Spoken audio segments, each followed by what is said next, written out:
में हम लोग ब्रह्मांड को जानेंगे। क्या जानेंगे? ब्रह्मांड। ब्रह्मांड क्या है, किस ब्रह्मांड कैसे उत्पत्ति हुई, इन सभी बातों को चर्चा करेंगे। तो ब्रह्मांड को जानेंगे आज जो है कि ब्रह्मांड के बारे में जानेंगे कि ब्रह्मांड है क्या। क्या है? ब्रह्मांड है क्या? ब्रह्मांड है क्या, ब्रह्मांड की उत्पत्ति कैसे हुई, ये तारे क्या होते हैं, मंदाकिनियाँ क्या होती हैं, इन सभी बातों को चर्चा करें। लगता है कि यार ब्रह्मांड को कैसे परिभाषित करें, कि ब्रह्मांड का परिभाषित क्या हुआ। तो ब्रह्मांड को यदि हम बात करें कि एक निश्चित एक छोटा सा थ्योरी पर बात करें तो ब्रह्मांड जो है ऐसे कहा जा सकता है कि ब्रह्मांड जो है वह द्रव्य, क्या? द्रव्य और ऊर्जा, द्रव्य और ऊर्जा का सम्मिलित रूप है। ब्रह्मांड वही है जहां पर द्रव्य और ऊर्जा का सम्मिलित रूप हो, वही ब्रह्मांड है। मतलब यह हुआ कि द्रव्य ऊर्जा जहां जहां पर रहेंगे वह ब्रह्मांड का एक रूप माना जाएगा। ठीक है। द्रव्य होता क्या है? द्रव्य जो होता है वह पदार्थ होता है जिसमें आयतन हो, क्या हो? आयतन हो, स्थान घेरता हो, ठीक, स्थान घेरता हो, उसके बाद द्रव्यमान हो, क्या हो? द्रव्यमान हो, और गुरुत्वाकर्षण हो, गुरुत्वाकर्षण हो। ठीक है। इन सभी चीजें जो जब ये सभी चीजें किसी पदार्थ में होती हैं तो उन्हें द्रव्य कहा जाता है। ठीक है। यह जैसे ये हुआ मार्कर, ठीक है, मार्कर हुआ, इसमें क्या है? द्रव्यमान है, इसका वजन है, इसलिए द्रव्यमान है ना। तो ये द्रव्यमान है, इसका आयतन है, आयतन है नहीं, देखो आयतन है। उसके बाद जो है यह स्थान घेरता है नहीं, देखो यदि हम किसी जगह पर रख दिए तो इतना स्थान घेर लिया, घेरा नहीं। उसके बाद इसमें गुरुत्वाकर्षण है, देखो गुरुत्वाकर्षण हर एक वस्तु में होता है, ठीक है। लेकिन बात यह है कि गुरुत्वाकर्षण का अनुभव तब होता है जब कोई वस्तु बहुत बड़ा हो जाए। जैसे हमारा पृथ्वी हुआ, देखो पृथ्वी बहुत बड़ा है, इसलिए जो है इसकी गुरुत्वाकर्षण ज्यादा है एज कंपेयर टू चंद्रमा। ठीक है। मून से ज्यादा है क्योंकि मून जो है पृथ्वी से जो है बहुत छोटा है, इसलिए जो है कि गुरुत्वाकर्षण जो है वह द्रव्यमान पर डिपेंड करता है। आप लोग गुरुत्वाकर्षण जो है कि हाई स्कूल में या 9th में पढ़े होंगे। ठीक है। गुरुत्वाकर्षण बल F equal to G M1 M2 square या कैपिटल जी। देखो यह जो बल होता है, गुरुत्वाकर्षण बल होता है G M1 M2 R square, यही होता है ना। ये गुरुत्वाकर्षण बल होता है, एक कांस्टेंट होता है। M1 जो हुआ, M2 हुआ, दो जो है पिंड का जो है द्रव्यमान हुआ, उनके बीच की दूरी हुई। तो इसका देखो गुरुत्वाकर्षण जो बल वो किस पर डिपेंड करता है? किसके प्रोपोर्शनल है? M1 M2 प्रोपोर्शनल है। मतलब यह होगा कि गुरुत्वाकर्षण बल जो होगा वह मास के क्या होगा? प्रोपोर्शनल होगा, मास के प्रोपोर्शनल होगा। ठीक है। तो मास मतलब द्रव्यमान, क्या? द्रव्यमान, द्रव्यमान प्रोपोर्शनल होता है। तो यह एक गुरुत्वाकर्षण हुआ, ठीक है, क्योंकि इसमें जब द्रव्यमान होगा तो गुरुत्वाकर्षण जो होगा वह होना अनिवार्य है। तो यह चीज जो है किसी छोटा भी चीज से लेकर बड़े पिंड, महापिंड, आकाश गंगा तक जो है कि यह जो नियम है वो लागू होता है। ठीक है। तो इसलिए जो है कि द्रव्य ऊर्जा जो है जहां जहां पाया जाएगा उससे वह ब्रह्मांड का रूप माना जाएगा। चाहे हम हुए, चाहे आप हुए, चाहे कोई भी हुआ, ठीक है, वो ब्रह्मांड का रूप माना जाएगा। लेकिन यदि हम इसको परिभाषित करना चाहें तो क्या कहेंगे? यदि इसका परिभाषा लिखना चाहें तो परिभाषा यदि समझना चाहें, लिखना चाहें तो क्या कहें? किसी सूक्ष्म कण, सपोज माने कण से लेकर, किसी सूक्ष्म कण से लेकर किसी महापिंड को यूं कह सकते हैं कि आकाश गंगा, गैलेक्सी, GALAXY, गैलेक्सी जो है किसी छोटे कण से लेकर गैलेक्सी तक कि जितनी भी पदार्थ हैं, जो भी हैं, छोटा लेकर चाहे इतना बड़ा, गैलेक्सी इतना बड़ा कोई भी है, वो क्या है? ब्रह्मांड है। क्या है? ब्रह्मांड है। क्या है? ब्रह्मांड है। गैलेक्सी क्या कहते हैं? ठीक है। गैलेक्सी को आपको क्या कहते हैं? गैलेक्सी को मंदाकिनी कहते हैं, आकाशगंगा। ठीक है। तो इस छोटे से लेकर बड़े तक जितने हम पाए जाएंगे वो ब्रह्मांड हुआ। अब ये बात तो आप लोग को समझ में आ गई होंगी। अब हम बात करेंगे ब्रह्मांड जो है उत्पत्ति कैसे हुई, ब्रह्मांड की उत्पत्ति कैसे हुई। ब्रह्मांड चूंकि हम लोग इसके पहले नहीं जानते थे, तो अब जो है कि हम लोग जान गए हैं कि ब्रह्मांड की उत्पत्ति कैसे हुई। अब देखो इसके पीछे हम लोग एक जो है थ्योरी हमारे पास अमेरिका का जो नासा स्पेस एजेंसी है उसने जो है उसने यह बताया कि ब्रह्मांड जो है 13.7 अरब वर्ष पहले, कितना 13.7 अरब वर्ष पहले इसकी उत्पत्ति हुई। 13.7 अरब पहले उसकी उत्पत्ति हुई। उसके बाद यदि हम बात करें तो 13.7 अरब के बाद यदि हम आज से पीछे जाएं तो 4.5 अरब वर्ष पहले ये जो सौरमंडल हुआ है उसकी उत्पत्ति हुई। सौरमंडल यूं कहें कि सौरमंडल में क्या क्या आ जाएंगे, ग्रह आ जाएंगे, ठीक है, ग्रह आ जाएंगे, उपग्रह आ जाएंगे, ठीक है। तो ये जो है 4.5 अरब वर्ष पहले जो है कि एक सौरमंडल का उत्पत्ति हुआ। उसके बाद 13.7 अरब वर्ष पहले जो है ब्रह्मांड की उत्पत्ति हुई। लेकिन यह बात उन्होंने कैसे कहा, ये बात भी तुम्हें पता होना चाहिए।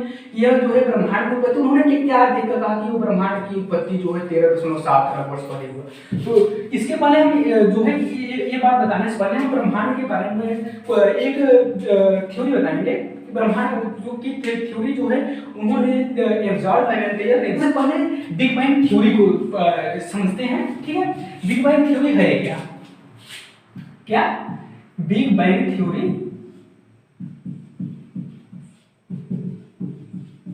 है क्या? बिग बैंग थ्योरी मतलब कि महाविस्फोट सिद्धांत, महाविस्फोट सिद्धांत, ठीक। बिग बैंग थ्योरी मतलब महाविस्फोट सिद्धांत। महाविस्फोट सिद्धांत होता क्या है?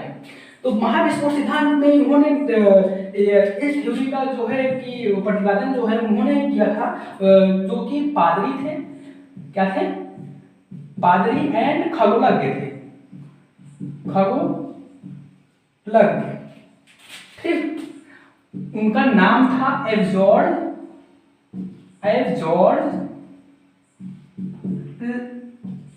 लेमेंटेयर,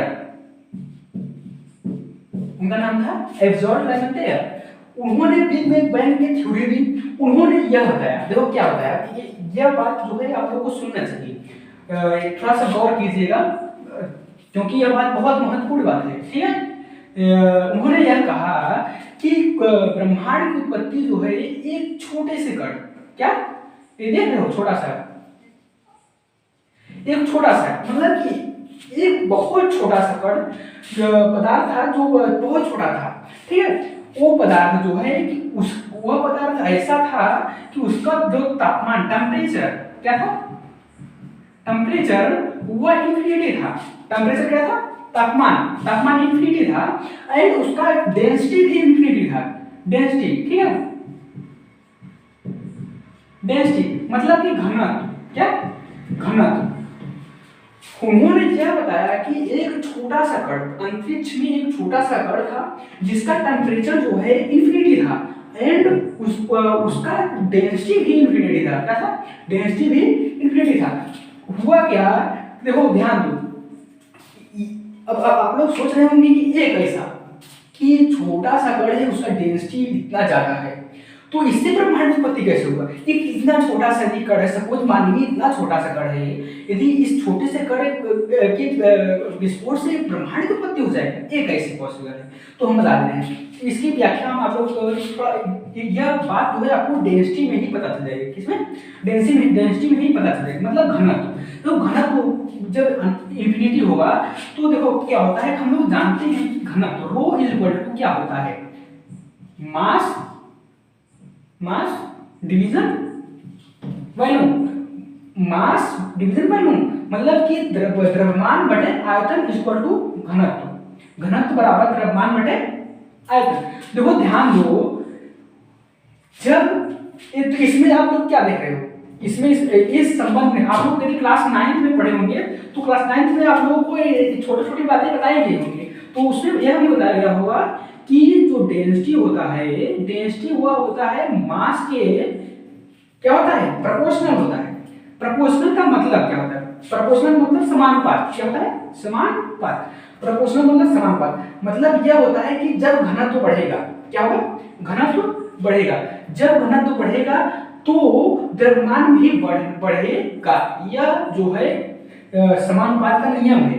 यदि यही सपोज यदि इसकी बात करें, ठीक है, तो यदि हम इसकी बात करें तो जब घनत्व बढ़ेगा तो उसका आयतन क्या होगा? घट जाएगा, आयतन घट जाएगा। अब देखो यह बात हम कैसे प्रूव कर रहे हैं, ठीक है। अब यह आप लोग कहेंगे सर कैसे हुआ, तो हम ये बात बता रहे हैं, ठीक है। अब देखो ध्यान दो, एक मार्कर हुआ, मार्कर है, इस मार्कर का देखो मार्कर हुआ, ठीक है। अब मार्कर देखो, ये मार्कर की सपोज मान लिया ये मार्कर हुआ, क्या हुआ? ये मार्कर है, या मार्कर हुआ, ठीक है। ए मार्कर का जो है सपोज मान लिया आयतन जो है क्या हो जाएगा? 20 सेमी क्यूब, आयतन 20 सेमी क्यूब है। इसका द्रव्यमान जो है 20 ग्राम है। क्या है? 20। सपोज ये बात मत समझना कि 20 ग्राम है कैसे होगा। मान लिया कि जो मार्कर है उसका जो है उसकी लंबा आयतन जो है वह 20 सेमी क्यूब है एंड उसका मास जो है 20 ग्राम है। तो क्या होगा? यह जो होगा कि देखो ध्यान दो, अब डेंसिटी बढ़ाया कैसे जाएगा? डेंसिटी हम क्या करेंगे, इसका आयतन देखो, इसमें हमने क्या कहा? आयतन जो है इसके एंटी प्रोपोर्शनल है। एंटी प्रोपोर्शनल है मतलब कि इनवर्सली प्रोपोर्शनल है। तो इनवर्सली प्रोपोर्शनल जब आयतन है डेंसिटी का, तो यदि हम आयतन जो है घटाएंगे, इसका उल्टा होता है। जब आयतन इसमें जब घनत्व बढ़ेगा तो आयतन घटेगा। तो यदि हम क्या करेंगे, इस घनत्व इसका बढ़ाना है तो इसको क्या करेंगे, खूब हथौड़े से पूछ करके क्या करेंगे, उसको छोटा करेंगे। तो इसे मान लिया हथौड़ा मार दे, खूब मारा, तो क्या हुआ? इतना छोटा हो गया, इतना छोटा होगा। सपोज मान लिया मार्कर इतना छोटा होगा। अब बताओ, ये जो पूछ कर हथौड़े से मारा तो इसका क्या द्रव्यमान जो है कि घट रहा है? द्रव्यमान तो घट नहीं रहा है, द्रव्यमान तो वही है ना, लेकिन उसका घट क्या रहा है? उसका जो है आयतन जो है वो घट रहा है। यही बात थी कि उसमें जो है द्रव्यमान जो है कि ये जो ब्रह्मांड का एक जो छोटा सा कण है, सूक्ष्मतम कण है, यह जो है इतना, इसको एक तरह से इतना ऊंचा गया है, समझो कि इसे इतना ऊंचा गया है कि इतने छोटे में इसका जो है द्रव्यमान इतना है कि पूरा ब्रह्मांड जो है बना लेगा। तो क्या हुआ? तो इसका जो है द्रव्यमान तो उतना ही है जितना ब्रह्मांड बनने लायक है, लेकिन इसका आयतन क्या है? बहुत कम है। जितना कम हो सकेगा उतना कम इसका आयतन है, ठीक है। तो ऐसा क्या होगा? तो यह हुआ इस छोटे से कण की बात, ठीक है। अब हम बात करते हैं इसका विस्फोट कैसे होगा।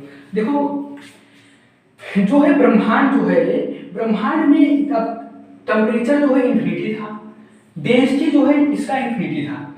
तो हुआ क्या कि जो एक कण है ये आकस्मिक विस्फोट हो गया। आकस्मिक मतलब कि एकाएक, मतलब कि ऐसे कण था अंतरिक्ष में, वो क्या हुआ? एकाएक विस्फोट हो गया। विस्फोट हो अब बताओ, एक जब यदि यह कण जो है, यदि यह कण विस्फोट होगा तो ये चारों तरफ इसके पदार्थ जो है, मैटर जो है वो इसके चारों तरफ बिखर जाएंगे, बिखरेंगे नहीं? बिखरेंगे। सपोज ये देखो मैटर को बिखरा दिया, क्या किया? बिखरा दिया, लो बिखर गए मैटर। अब बताओ इस मैटर में क्या होंगे? इस मैटर में क्या होंगे? इस मैटर में तो जो है कुछ जो होंगे धूल होंगे नहीं धूल, ये चारों तरफ कुछ धूल होंगे, कुछ कण होंगे। क्या होंगे? कुछ धूल एंड कुछ कण। इस मैटर के बिखराव से कुछ धूल बनेंगे, कुछ कण बनेंगे। अब देखो क्या हुआ, एक कण हुए, एक धूल हुए, सपोज मान लिया एक कण धूल हुए, तो हुआ क्या? एक जो धूल थे इतना तेज बिखराव हुआ कि धूल के बादल बन गए। यदि देखो अब दिमाग लगाओ कि जैसे होता है यह है कि जब तेज से आंधी आती है तो क्या होता है? एक तरह से पूरा आसमान ही धूल से भर जाता है। उसी तरह यह होगा कि जब ब्रह्मांड का एक कण जो है बिखराव विस्फोट हुआ था तो धूल इतने हो गए थे कि उसके धूल के बादल बनने लगे। क्या बनने लगे? धूल के बादल, धूल के बादल, धूल के बादल बनने लगे। ये धूल के सपोज बादल है। अब देखो ध्यान दो, ये जो बिखराव होगा क्या हुआ, ये जो छोटा सा कण था उसके मैटर का जो है बिखराव हुआ, तो इस पदार्थ जो बिखराव हुआ उस पदार्थ को क्या कहा जाएगा? क्या कहा जाएगा? क्या कहा जाएगा? सुपरनोवा पदार्थ। क्या कहा जाएगा? सुपरनोवा पदार्थ, सुपरनोवा पदार्थ। ये जो बिखराव थे मैटर थे उसको सुपरनोवा पदार्थ कहा जाएगा। वो जो बादल बना रहे थे उसे सुपरनोवा पदार्थ कहा जाएगा। अब देखो ध्यान दो, ये सुपरनोवा पदार्थ है क्या सिर्फ ब्रह्मांड में जो है इसका विस्फोट से ही सुपरनोवा पदार्थ बन सकते हैं? ऐसा तो नहीं है, एक बात से और बन सकते हैं सुपरनोवा पदार्थ। तो ध्यान दो, इसमें से जो है बड़े पदार्थ जो बड़े कण थे, हम बात करें जो कण वाली बात करें, वो कण नहीं थे, वो तारे थे, बहुत बड़े बड़े तारे थे। और जो धूल थे वो धूल नहीं थे। ये जो हम व्हाइट बोर्ड को बता रहे हैं आप लोगों को, ये बहुत बड़ी बड़ी बात हो रही है, छोटी बात नहीं हो रही। ये व्हाइट बोर्ड पे जो दिखाया जा रहा है ऐसा नहीं, बहुत बड़े बड़े थे। तो देखो ध्यान, जो धूल थे उन्हें सुपरनोवा पदार्थ कहा जाएगा। ठीक है, अब देखो क्या हुआ, सपोज जो बड़े बड़े तारे थे, बड़े बड़े कण थे, वो तारे का निर्माण करने लगे। ठीक है, तारे वो बन गए। लेकिन कुछ तारे जो है, कुछ तारे वो विस्फोटक तारे थे। विस्फोट, तारों में भी विस्फोट होगा, तारों में भी विस्फोट होता है। क्या होता है? तारों में भी विस्फोट होगा। जब तारों में विस्फोट होता है तो भी सुपरनोवा पदार्थ बनता है। ठीक है, तारों में जब विस्फोट होता है, जब ये तारे थे वो उसमें जब विस्फोट हुआ तो उसमें भी सुपरनोवा पदार्थ होगा, बनेगा। क्या बनेगा? सुपरनोवा पदार्थ। अब देखो ध्यान दो, इस बात को ध्यान देना जरूरी, बहुत जरूरी बात है। देखो, तो हम यूं कह सकते हैं कि सुपरनोवा पदार्थ की उत्पत्ति जो है दो चीजों से होती है। दो चीजों से सुपरनोवा पदार्थ बनता है। पहला, या तो ब्रह्मांड जो है महाविस्फोट हुआ था, उसके जो धूल के बादल थे उससे सुपरनोवा पदार्थ बना, या तो जो तारे हैं उन जो भी तारे हैं, ठीक है, जो विस्फोटक तारे हैं वो विस्फोट होने के बाद वो सुपरनोवा पदार्थ बनाती है। अब देखो, सुपरनोवा पदार्थ जब बन जाता है, बादल बन जाते हैं तो होगा क्या? देखो ध्यान, जो कि बादल है किसका? छोटे छोटे कण के बादल है। तो क्या होता है, जब छोटे छोटे कण के बादल होते हैं तो आधी तेज, सपोज मान लीजिए कि कोई पाउडर जानते हो ना, गर्मियों में क्या होता है कि ऐसा होता है कि गर्मी में जो तेज हवा चलने लगती है तो बॉन्डर कहते हैं ना, क्या कहते हैं? बॉन्डर ही कहते हैं सर। तो क्या होता है, तेज से ऐसे हवा जो है धूल लिए हुए ऐसे घूमने लगता है। तो ऐसा भी हुआ, जो बादल हैं उनमें भी ऐसा हुआ। तो क्या हुआ, ऐसा होने की वजह से जो है जो छोटे छोटे कण थे वे बड़े बड़े कणों का निर्माण करने लगे। क्या करने लगे? बड़े बड़े कणों का निर्माण करने लगे। तो यह जो बादल था, यह बादल से बनने लगे क्या बनने लगे? निहारिकाएं बनने लगे। निहारिकाएं कहते हैं, क्या कहते हैं?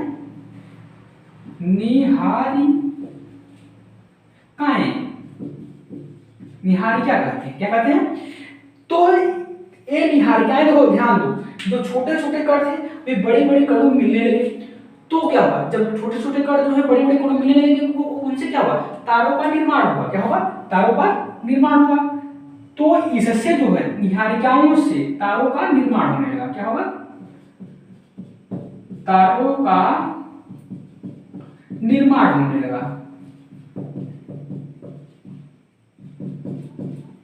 हुआ नहीं तारों का निर्माण। देखो ध्यान दो, लेकिन जो इन बादलों में जो है कि तारों का निर्माण जो होने लगा, तो मतलब तारों का बनना जो है वो उन्हें निहारिका कहा जाने लगा। ठीक है, निहारिका कहा जाने लगा।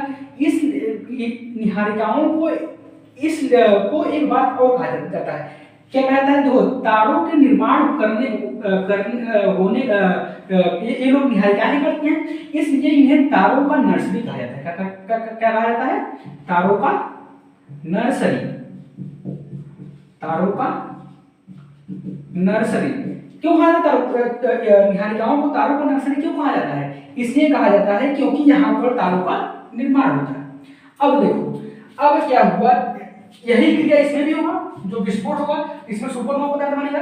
सुपरनोवा जब पदार्थ बनेगा, यहाँ पर देखो ध्यान दो, यहाँ पर सुपरनोवा जब पदार्थ बनेगा तो सुपरनोवा पदार्थ से निहारिकाएं बनेगी, यही क्रिया होगा ना इसमें भी।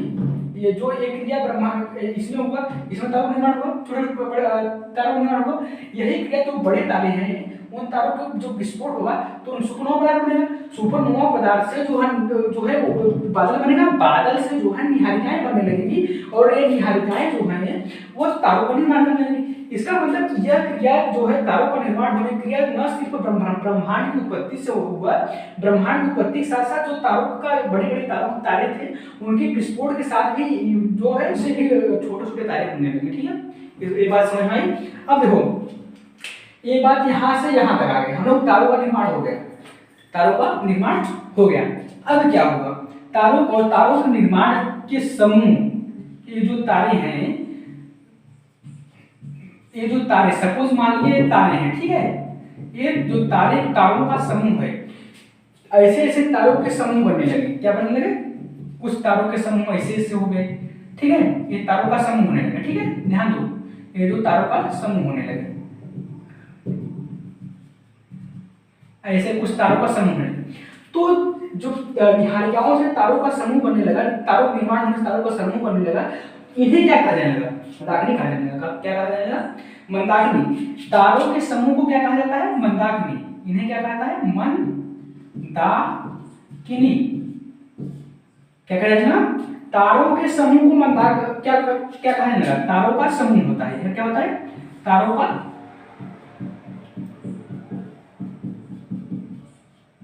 समूह। तारों के समूह होने से मंदाकिनी का निर्माण हुआ। ऐसे जो है, अब देखो ध्यान दो, अब तारों के समूह से मंदाकिनी का निर्माण हुआ। अब इसके फिर रिवर्स आते हैं इन बातों पर। अब देखो ध्यान दो, यहाँ पर हम जो है ब्रह्मांड की उत्पत्ति हुई, तो ब्रह्मांड का व्यास यहाँ से लेकर के, सपोज यहाँ से लेकर के ब्रह्मांड के यहाँ तक, इस यहाँ तक, ठीक है, मतलब ये एक तरफ से एक तरफ तक, इसका व्यास, ब्रह्मांड का व्यास कितना है? ब्रह्मांड का व्यास 10⁸ प्रकाश वर्ष। अब प्रकाश वर्ष वाले अभी बता रहा हूं, ठीक है, 10⁸ प्रकाश वर्ष ब्रह्मांड का व्यास जो है, ब्रह्मांड का व्यास जो है 10⁸ प्रकाश वर्ष है। अब देखो ध्यान दो, ब्रह्मांड में कितने मंदाकिनियां हैं? 100 अरब मंदाकिनियां हैं। ये जो ब्रह्मांड है इसमें 100 अरब मंदाकिनी, ब्रह्मांड में जो है 100 अरब मंदाकिनियां हैं। और ध्यान दो, ये मंदाकिनियां 100 अरब हैं, और निहारिकाओं से जो तारों का समूह बनने लगा, तारे को निर्माण लगा, और तारों के निर्माण से जो है मंदाकिनी बनी तारों का समूह। तो एक मंदाकिनी में, सपोज ये मान लिया मंदाकिनी है, एक मंदाकिनी में 100 अरब, कितना होता है? 100 अरब तारे होते हैं। कितना होते हैं? 100 अरब। एक मंदाकिनी में 100 अरब तारे होते हैं। कितने तारे होते हैं? 100 अरब तारे। एक बात और बताना भूल गया, देखो ध्यान दो, ब्रह्मांड का अध्ययन जिसमें होता है उसे कॉस्मोलॉजी कहते हैं। क्या कहते हैं? कॉस्मोलॉजी। देखो, कॉस्मोलॉजी क्या कहते हैं? कॉस्मोलॉजी। ब्रह्मांड के अध्ययन को कॉस्मोलॉजी कहते हैं। ये बात समझना। अब देखो ध्यान दो, यहां से यहां तक, यहां से यहां तक हम लोग बन गए। देखो क्या हुआ, अब देखो ध्यान दो, ये ब्रह्मांड की उत्पत्ति आज से कितने वर्ष पहले हुई थी? आज से 13.7 अरब वर्ष पहले। कितने वर्ष पहले? ब्रह्मांड की उत्पत्ति 13.7 अरब वर्ष पहले हुआ था। उसके बाद जो है यह क्रिया हुई, ये सभी क्रिया हुई, ठीक है। यहाँ से मंदाकिनी बनी, मंदाकिनी से जो है कि तारों का समूह बना, और तारों के समूह के बाद हमारे जो है क्या बनना शुरू हुए? सौरमंडल बनना शुरू हुए। सौरमंडल जो है आज से 4.5 अरब वर्ष पहले बना, ठीक है। ये बात ध्यान रखना, ठीक है। अब देखो ध्यान दो, तो तारों का समूह बना। अब एक मंदाकिनी में 100 अरब तारे हैं और एक ब्रह्मांड में जो है 100 अरब मंदाकिनियां हैं। ये बात यहाँ तक तो समझ में आ गया होगा। अब हम बात करते हैं कि ब्रह्मांड की उत्पत्ति तो यहाँ तक हमने कर दिया, अब इसके आगे हम बात करते हैं, ठीक है। अब इसका नाम क्या है? मिल्की वे। मिल्की वे, इसे आकाश गंगा कहते हैं, ठीक। इसे क्या कहते हैं? दूध मेखला कहते हैं, ठीक है। अब बात करते हैं, देखो ध्यान दो, अपनी मंदाकिनी में भी जो है कि 100 अरब तारे होंगे, जाहिर सी बात है 100 अरब तारे होंगे, ठीक है। ये बात समझ में आ गई। अब देखो ध्यान दो, अब इस अपनी मंदाकिनी में कहीं बाहरी ओर क्या है? सौरमंडल, मतलब सूर्य है। क्या है? सूर्य, या सूर्य है, ठीक है। सूर्य, इसका शेप क्या है? आकार क्या है? क्या है? आकार क्या है? स्पाइरल है। क्या है?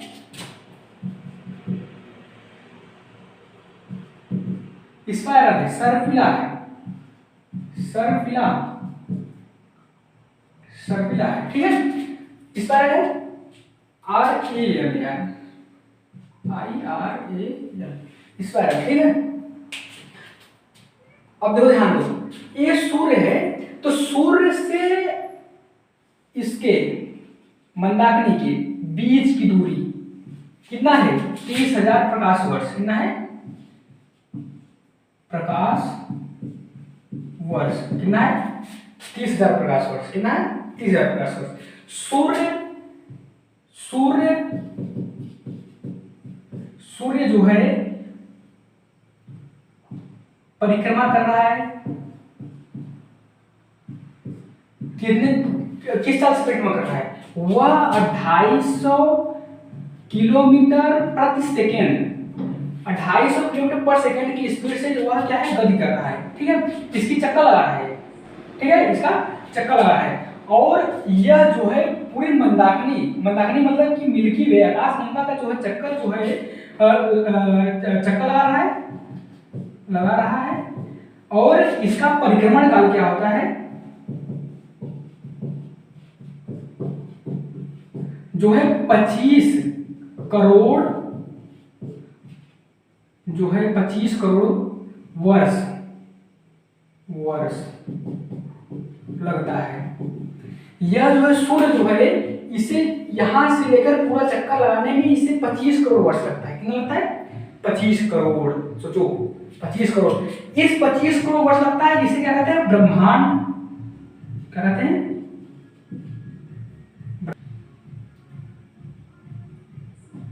ब्रह्मांड वर्ष कहते हैं, ब्रह्मांड, ठीक है, ब्रह्मांड वर्ष कहते हैं, ठीक, इसे कहते हैं ब्रह्मांड वर्ष कहते हैं। अब देखो ध्यान दो, यह चक्कर जो परिक्रमा कर रहा है, यह परिक्रमा पृथ्वी की तरह नहीं कर रहा है कि पश्चिम से पूर्व की ओर करे। यह परिक्रमा सूर्य से पूर्व से पश्चिम की ओर कर रहा है। किस तरफ कर रहा है? पूर्व से पश्चिम, पूर्व से पश्चिम की ओर यह परिक्रमा कर रहा है, ठीक है। ध्यान दो, ये बात समझ आई? ये बात समझ में आ गई होगी। सूर्य पर अब इसके अंदर जो है सौरमंडल आएगा, ठीक है। ये इतना बात समझ में आ गया होगा, हमें लगता है इतना बात समझ में आ गया होगा। ये जो है ब्रह्मांड की उत्पत्ति है। ये जो है कि नेक्स्ट बैच में जो है कि हम आपको सौरमंडल पढ़ाएंगे और सौरमंडल में उसके बारे में बताएंगे। तो आज जो है इसके बारे में पूरा चर्चा कर लेते हैं, ठीक है। तो देखो ध्यान दो, ये बात समझ आ गई होगी, ठीक है। ये हुई हम लोग बात किए महाविस्फोट सिद्धांत के बारे में बात किया, ठीक है। महाविस्फोट सिद्धांत के बारे में बात किया, उसका ब्रह्मांड